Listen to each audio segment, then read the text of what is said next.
Laurel Finch had stitched shut the bellies of feral hogs, nursed calves through river fever, and once delivered twin foals in a snowstorm, using only a hay hook and her coat for towels. But none of that prepared her for the cargo left on her porch the morning after old Doc Ryman died. The crate was no larger than a flour barrel. Straw poked through gaps in the slats, and the wood smelled faintly of sulfur, as though lightning had struck it on the way from wherever it came. A scrap of paper was nailed to the lid. For Laurel. It still has a chance. R. Laurel pried the top loose and peeled back the straw. Two bronze-green eyes, too large for the head that held them, stared up at her. A tiny snout opened, complaining like a wet match catching fire, and a wisp of smoke curled into the dawn air. Wings delicate, translucent, veined like a bat's, twitched against scales no bigger than fingernails. She did not scream. She did not run for the Marshal. Instead, reflex took hold. She reached for the hatchling the way she would for a trembling lamb. Slow, quiet, heart steady. The little creature's talons pricked her wrist, but it climbed into her cupped hands willingly, shivering from the cool spring breeze. "Easy there," she murmured. "You're safe." Of course, that was a lie. No mythical beast was safe in the Red Crest Valley, not since the royal edict of purity, passed after the Thorn War, required every district to exterminate irregular fauna. The High King had given regional marshals sweeping authority, and Marshal Elias Cutter executed it with uncompromising zeal. Laurel had stitched up more arrow holes than she cared to remember. Victims of townsfolk spooked by rumors and eager to impress Cutter. She had never treated an actual mythical animal until now. Laurel carried the hatchling inside, lighting a lamp to chase away dawn's gray. Ryman's old journal lay on her kitchen table, bequeathed to her with the rest of the property. She flipped pages until she found drawings of an egg, speckled charcoal and gold, labeled Draconis occidentalis, hatch cycle 300 days.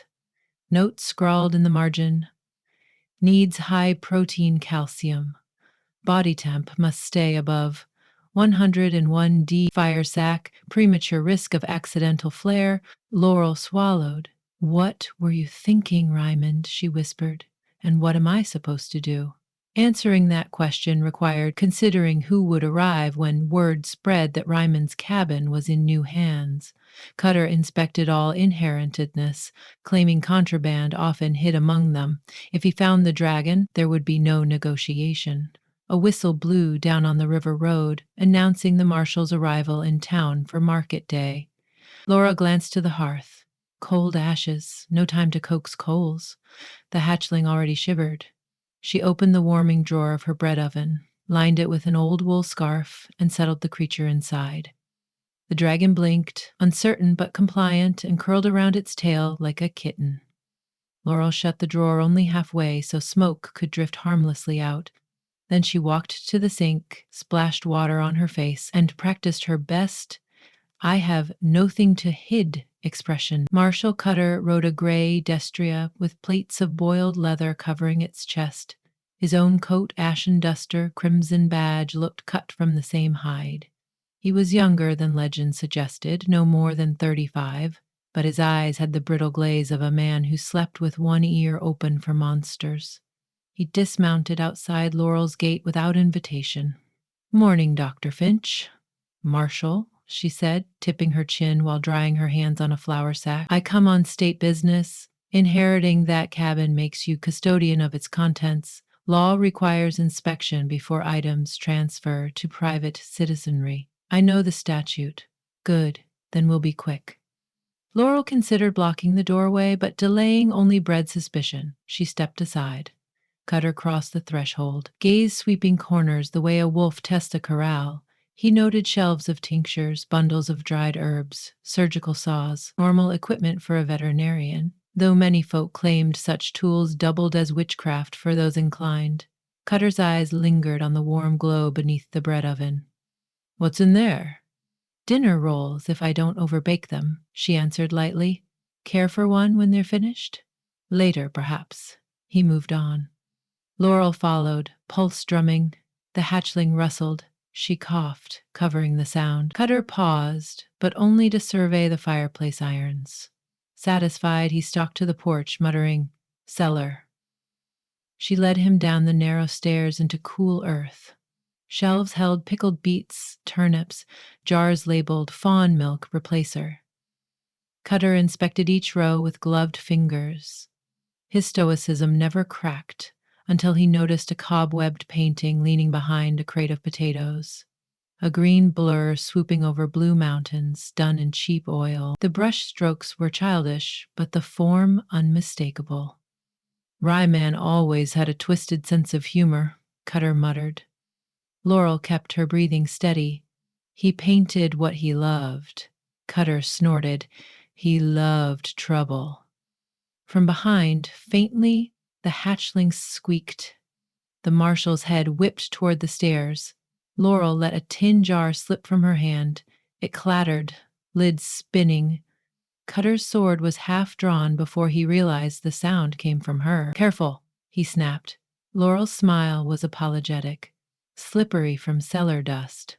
He sheathed the blade, but suspicion remained coiled in his shoulders. They emerged into noon light. "You'll receive formal certification once paperwork clears," Cutter said, vaulting onto his horse. "I'll return for routine checks." Laurel nodded, stomach liquid. Safe travels. He rode out. Only when even hoof echoes faded did she slump against the door and allow her hands to shake. Hatchling required feeding every 2 hours, goat's milk soaked into strips of rabbit liver at first, then minced fish, then small bones for calcium. It grew quickly. Within a week, its scales darkened from lime to forest, and smoky belches became short, sputtering flames that singed Laurel's apron. She named it Bramble, after the way its tail tangled around everything. Raising Bramble was equal parts veterinary science and improvisation. Laurel learned to measure gullet temperature with a glass rod, dust bones with powdered gypsum for strong wing joints, and scratch the tiny spot between shoulder ridges that made the creature warble contentedly. She kept the windows shuttered, the coops locked, and the rumor mill starved. But rumors do not need food-only time. A colicky mule downriver kicked through its stall, severing an artery. Laurel rushed to treat it, leaving Bramble in the warming drawer. She returned after midnight to find the kitchen smelling of char and soot crawling up the walls. The hatchling had discovered how to open the drawer and had toasted her loaf pans. Thankfully, nothing burned beyond recognition.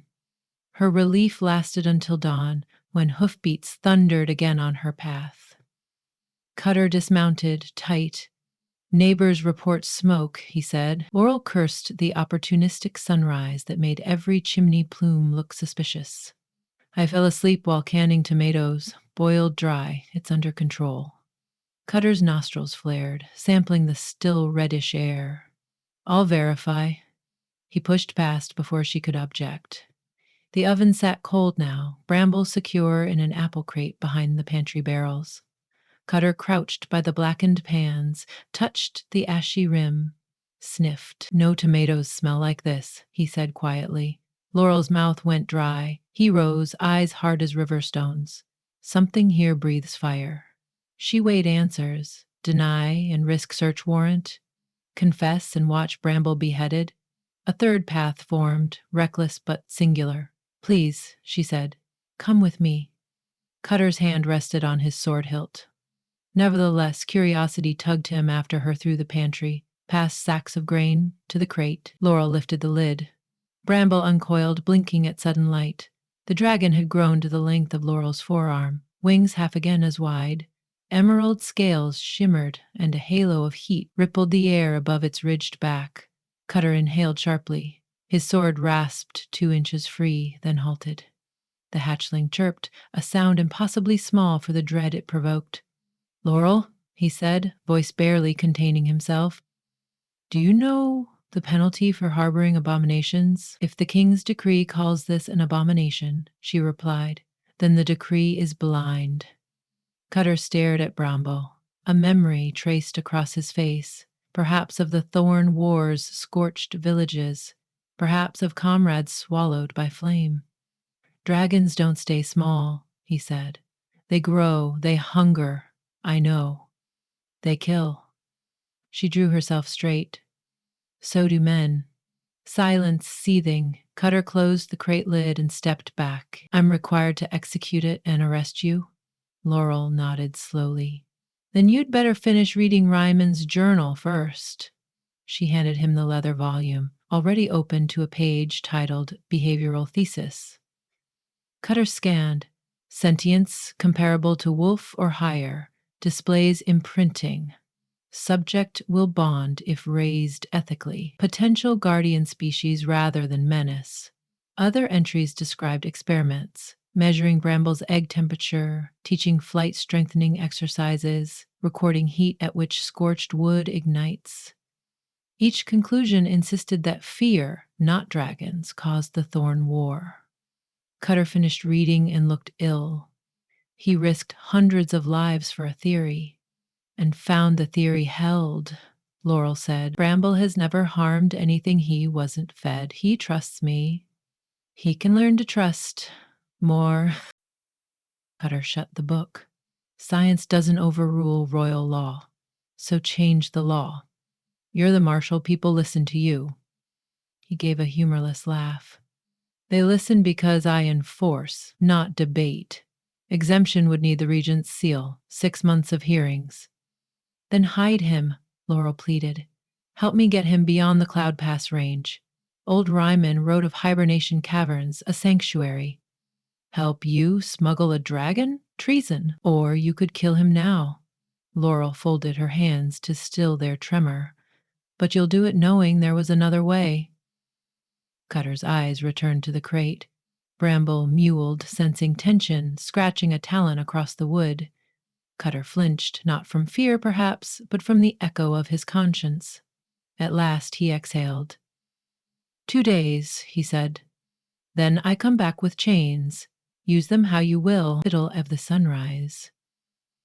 They met at the river bend anyway. Cutter arrived in traveling leathers under a plain cloak, no badge visible. Laurel carried Bramble, wrapped in a burlap sling, wings tucked. The Marshal examined the hatchling again. This time, not as an assassin, but as a farrier studying a spirited colt. He noted the scale pattern, the slight limp from an overstretched tendon, and asked about diet. Laurel answered each question. It felt almost like consulting a colleague. They crossed meadows before farmers woke, moving north toward the cloud path. Bramble rode Laurel's back part of the time, but often clambered to Cutter's shoulder to sniff his ear. The first time the dragon did so, the Marshal swore and stiffened. Laurel prepared for violence, yet Cutter only said, Careful, you're ticklish, aren't you, beast? Bramble chirped approvingly. By midday, they reached the tobacco flats. Cutter paused, scanning for patrols. My deputy circles these routes. If we meet him, let me talk. Laurel worried about the giant footprints Bramble had started leaving in soft dirt. Growth accelerated with each meal.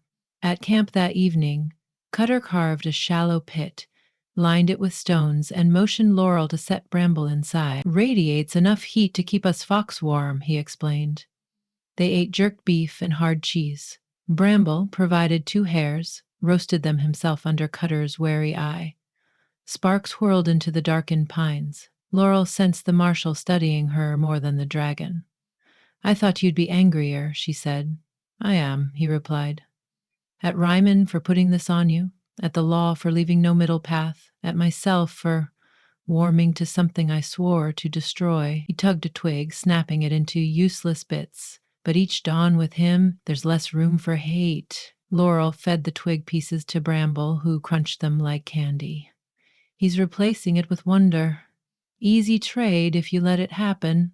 Cutter stared into the dragon's ember eyes, and wonder flickered inside his own, hesitant but undeniably present. Ibalapti. 3 days of forests and ridges carried them to the base of the cloud path. Snow still clung to shadowed crags, though valleys bloomed lavender. The path narrowed between granite teeth. Laurel's lungs burned. Bramble now outweighed a large dog and took to short bursts of flight, gliding awkwardly, then tumbling in dust. At a plateau, they found an abandoned watchtower, stone cracked by many winters. Laurel suggested rest, but Cutter insisted on scouting. He climbed the spiral steps. From the top, he could see Kingdom Land behind them, wild frontier ahead. Freedom was a sunset away if the Marshal kept his resolve. He descended and met Laurel's eyes. No words, just a determined nod. Together they led Brambo into the tower's cellar, where carved tunnels extended like wind-eroded throats. "This must be the hibernation network," Laurel whispered. Ryman's map matched. A warren once used by dragons generations past when winters ruled. Warm air drifted upward, smelling of iron and salt. Bramble perked up, wings unfurling. Laurel crouched, stroking his muzzle. "Home, little one." A rumble outside shattered the calm. Hooves, shouts, torchlight flickered through broken slits. Cutter cursed. "Deputies' search party, they tracked us." Laurel's heart crashed. Options: fight, flee, or convince. He drew a breath. "Let me try the last." He climbed the stairs again, stepped from the tower with hands raised. Laurel peeked through a crack. Deputy Marrow, burly with a braided beard, pointed a crossbow. "Marshal, are you hurt? We saw smoke." Cutter lifted his voice. "Lower your weapon." "Sir, travelers reported a flying reptile." I said lower it. Confusion rippled through the squad of 6. "Begging pardon," Marrow said, "but protocol demands neutralization." "Protocol," Cutter replied, "also states command authority rests with me. I hereby rescind extermination orders in this sector pending further scientific review." The men exchanged glances. One said, "Comms will say you've gone soft. Let them. If you disagree," Cutter's hand rested on his sword. "Step forward." Silence. The torch flame snapped. Inside, Bramble sensed hostility. His scales bristled, throat glowing. Laurel whispered, calming noises. Outside, Marrow lowered his crossbow reluctantly. "We follow you, Marshal." "What now?" "Return to garrison. Report the creature perished in a landslide." Cutter's tone brooked no dissent. "I'll file documentation tomorrow." The deputy hesitated, then signaled retreat. Hoofbeats receded. Cutter waited until even echoes died before descending. Laurel's knees gave. Adrenaline drained her. Cutter caught her elbow. "They'll gossip, but I bought us time. You risked a mutiny." "They're good men, just conditioned like I was." He looked to Bramble, who nosed his palm. Cutter managed a weary chuckle. "Seems I'm the one who hatched." Nina were shot tunnels deep until the ceiling opened into a vast cavern lit by magma flows far below. Stalactites glimmered like frozen lightning. Dozens of ledges pocketed the walls. Old roosts wind-sighed through vents, playing ancient songs.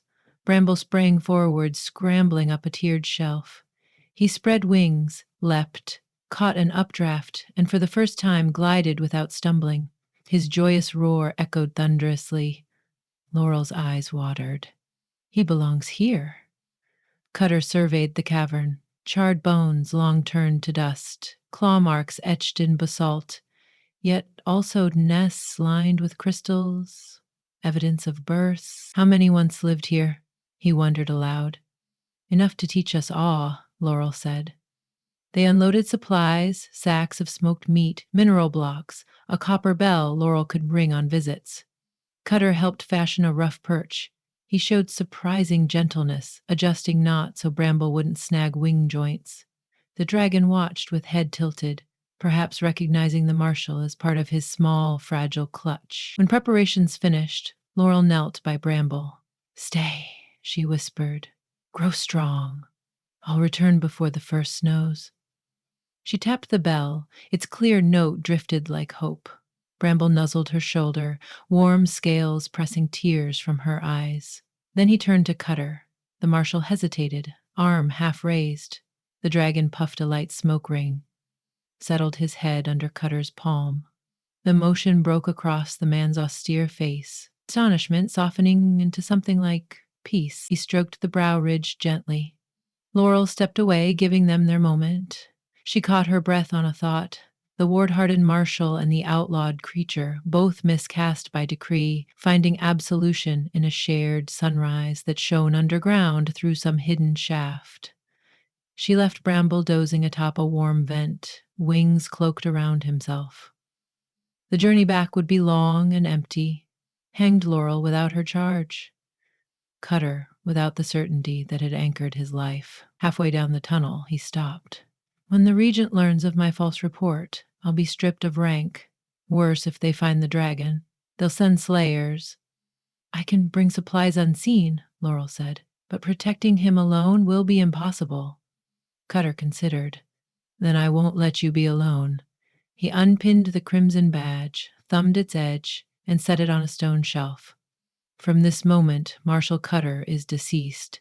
Elias Cutter, just Elias, rides with Dr. Finch. Laurel laid her hand atop his, grateful, frightened, exhilarated. Welcome to outlawry. He smiled, an expression she'd never witnessed on him, boyish and free. I reckon Dawn's even prettier from the wrong side of the law. They emerged from the mountain as night surrendered. Over distant peaks, colors unfurled. Rose, gold, indigo.